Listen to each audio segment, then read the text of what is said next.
So the first question comes from Twitter. Anaj asks, and Bill, I'd love for you to answer this question.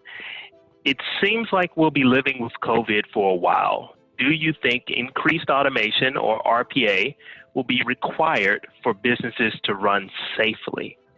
That's a very good question. And yes, it will be required, and it already has been required. I was personally involved in some work that was done in the British National Health Service. And it was amazing to see how you could take a lot of documents that had been passing critical patient information between doctors' surgeries, clinical outposts and things with hospitals, etc., and really putting that data together into an electronic format so you can then manage this more effectively. We've seen some of the issues with track and trace apps, and they've been successful in different countries for different reasons, but ultimately you're dealing with a lot of legacy technology, a lot of the need for screen scrapes, macros, just to get basic data moved around the systems. Another issue we're seeing is broken supply chains all over the place. You know, things are getting goods in and out of services and markets and geographies is really challenging. It's changing all the time, lockdowns, re-lockdowns, all sorts of things happening.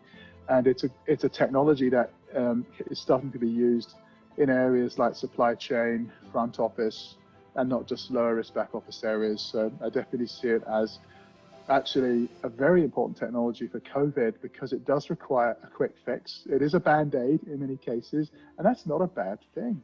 You know, if you need to patch data, scrape screen from some green screen mainframe and move it into another system to get information that's critical for tracking, tracing, documents, passing information to medical professionals, things like that. It just has so many uses for more immediate needs. If anything, it's a more critical tech for the short term than it might even be for the long term. And I'm seeing it deployed in many, many different places at this point in time. And it's a very useful technology that's going to be with us for a long time.